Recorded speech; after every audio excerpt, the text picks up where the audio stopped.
John McMullen at JF McMullen on Twitter, and, of course, 97.3 ESPN.com as we look ahead to Eagles minicamp, which is underway. It's the last on-field activities before a little bit of a break. It starts today through Thursday at the NovaCare Complex, and John joins us now to give us a little look inside Eagles minicamp. What's happening, Johnny Mac? How are you?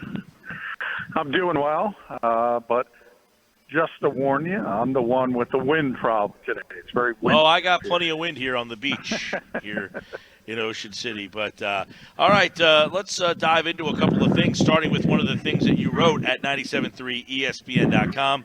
No Miles Sanders at minicamp for the Eagles. And now, is this something that's more of a cautionary thing, or we kind of hinted at this last week? Is this going to be something that is going to set him back in terms of potential for production? Well, I do think he gets set back a little bit as a rookie player. We've talked a lot about off-season and spring work, and it's far more important for rookies. He's learning a new system, obviously. He's coming from the college ranks, so it's a big transition, a big change, whereas others who miss voluntary work, like Malcolm Jenkins, Lane Johnson, Jason Peters, Alshon Jeffrey, those are veteran players that have done it for a long time, and you're not concerned about them. For a rookie, it's more important, and I do think it sets him back a little bit, but as long as he's ready for training camp, and he should be, there's no indication he won't be, hopefully he could ramp up pretty quickly. But if you're looking for Miles Sanders week one to get a lot of touches, probably not going to happen now, to be honest. Right, and that's based on, John, the fact that he, is going to be set back terminology-wise? Yeah, I mean, that's part of it. You can do a lot of the mental reps, and that's what he's doing. And obviously you have meetings, and Deuce Staley is working with him overtime, and so is Doug Peterson, and so is Mike Groh. But there's only so much you can learn in a classroom. And about all you're learning is that terminology. But you've got to adjust to the speed of the game. You've got to understand how the things on the whiteboard or the iPad translate to the field. And the only way you figure that out is to be in practice or in games. And that's why those physical reps are important. John, obviously there's a lot of storylines here, and one was Malcolm Jenkins, and one of the first questions that was asked of Doug Peterson was whether or not he talked with Malcolm, and Malcolm seems to say, look, this is just a business thing. It sounds as if both sides are kind of understanding where they are right now. Yeah, no question. I mean, players will tell you business is business, and once you're here, and they kind of understand from each other's standpoint when you have to do certain things. And we've talked about leverage from a player's perspective. There's not a ton of it to begin with. One of the few leverage points they do have is staying away from voluntary work, and that's what Malcolm did. He would have been fined now about just under $90,000. So they're not significant fines at this time of year. And I think it had more to do, as I said yesterday on the show, about him being a professional. It's mandatory, so he showed up. But he still wants something done with his contract, and the Eagles understand that. Yeah, and everybody else is here, right? Nobody else out? Yeah, everybody's here. I mean, there's a lot of guys still rehabbing that can't practice. But all 90 players on the off-season roster are here and accounted for. So there's no holdouts or anything of that nature. All right, John. And then, one of the things that, Peterson, his name left me for there. One of the things that Peterson discussed today about that, to have everybody in there and how important that is. And, it does show that this is a pretty – they just lost Joe Douglas and everything, but this is a pretty, tight-knit, well-run organization. I think having everybody there and not really having any of that off-field drama or anything really exemplifies that. Yeah, I think it does, and we talked about the culture of this team and the culture of this organization. They're very proud of it.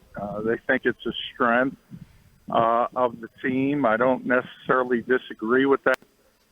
It doesn't mean everything's perfect at every moment, but it's better than most teams, and that's sort of what you rate that on. Also, he mentioned to have the deal done with Carson Wentz. I thought the way he answered that question today, John, was kind of interesting. He said, I think that's probably the biggest thing, just that lingering distraction. You know, the fact that he labeled it as kind of a distraction, I thought was an interesting way to word that. Did you? Yeah, no, I mean, Doug doesn't like answering questions 100 times, and that's why if you go back to last season, and you talk about the injury questions, and I always bring up sort of a prickly Duggar when he gets in a bad mood. That's when that happens, when he gets asked the same questions again and again and again. So I think that's from his perspective, is that he's not going to be getting any questions about Carson's contract, about how this team feels about him, about how they want him or don't want him to be the long-term answer at the quarterback position. We all knew, anyone who's here understands that they always wanted to get an extension done with Carson Wentz, but until it happens, the questions have to be asked, and now it's happened, so now the questions don't exist. Yeah. There will be questions about Jason Peters, I'm sure, a lot this season because he's obviously another year older, a guy who's been banged up a lot. We've seen a lot of Big V over the last couple of seasons due to Peters' inability to stay on the field. But I don't know if you got a chance to see him and, is he what kind of shape is he in, and is he out there practicing already? And, how that left tackle spot, which is very important, is kind of shaping up. Yeah, he was here, and he was very limited in practice. And Doug said beforehand, they know where Jason is at this stage of his career, and they also know what he can do. So he's on a pitch count, and he was with the first team in team drills for, I think, 3 plays, and then it was Andre Dillard, and that's kind of it. And obviously that'll get ramped up as you get into training camp. But the Eagles are going to be very judicious with Jason Peters when it comes to practice, and it's the football equivalent of a pitch count at now, the stage of his career. Let me ask you this. If, let's say, hypothetically, Peters ended up getting hurt in training camp, would Dillard be the guy, or do you think they would immediately shift back to Vitae? Well, I think right now, after watching practice today, they would switch back to Vitae. Yeah? I think one of the things, and I wrote about it today in the Miles Sanders story at the website, on the practice notes at the bottom, you could see Jeff Stoutland has this sort of technique. He teaches all his tackles, and it's this exaggerated kick step. And it's been very successful for Jason Peters and Lane Johnson. He's trying to teach it to Andre Dillard. It's a work in progress, though. He's not used to doing it. You could see he was thinking about it. He got beat pretty badly on a couple of occasions. Right. So I think until he's up to speed technique-wise, it would probably be Vitae. But he's got so much talent that they're going to try to get him up as quickly as possible. So today, in June, it's probably Vitae. By September, it's probably going to be Dillard. Yeah, so that's why I was interested in that. Like, if let's say Peters got hurt in mid-season, well, Dillard would have a half a season of practice and probably where they would feel more comfortable. But if he got hurt before the season, and I hate to make it sound like we won, it's just more of a hypothetical thing because in your practice notes you wrote that Vitae continues to be the starter at right guard, and it seems that they're really trying to kind of get him up to speed at that position. Did Mailata play right tackle? Is that new for him too? Yeah, he's at right tackle. He's been starting at right tackle throughout the spring because Lane wasn't here for voluntary work either although he's been in and out of the building working out, things like that. But Lane was back today, so he was back starting Mailata with the second-team right tackle. If we rewind to that discussion with Dillard versus Vaitai, one of the things that complicates it is Brandon Brooks isn't healthy. He tore his Achilles in the playoffs in January, so that's a troubling time frame. His goal is week 1, but he's certainly not going to be around for this mini camp for at least certainly the beginning of training camp, and you hope to get him back maybe a week or 10 days before the opener. That would be the optimistic goal. So when you start talking about Vaitai, he's got to play right guard right now. That's their hope. That's what they're trying to do. And if he's got to play right guard because Brooks isn't available, well, then he can't play left tackle if Jason Peters goes down. So that's another complication to that issue. Yeah, and as you mentioned, Dillard struggled a little bit today as he's trying to get taught, some technique stuff there. But overall, the formatics, I guess, or the formulation of that offensive line is something to watch because of the injuries up there. Well, yeah, but they do have other options. I mean, remember, Stefan Wisniewski is here. They know what he can do. Right. So worst-case scenario, you could put him in at right guard, invite to play left tackle. So they have a lot of options. And that's a heck of a lot more than most teams because a lot of teams in the can't even put together 5 competent starters. So one of the most impressive things about the Eagles is their depth, and they do have significant depth on the offensive line. In terms of J.J. Arthego-Whiteside, I'm interested, because a lot of people just kind of assume that he's not going to get a lot of playing time this year. There's some veterans in front of him. But is he, advanced enough to where he's opening some eyes that you're thinking, hey, they got to, how are they going to get this guy on the field? Well, if everything goes the way the Eagles hope, I don't think he's going to see a ton of playing time. He's going to be the fourth receiver.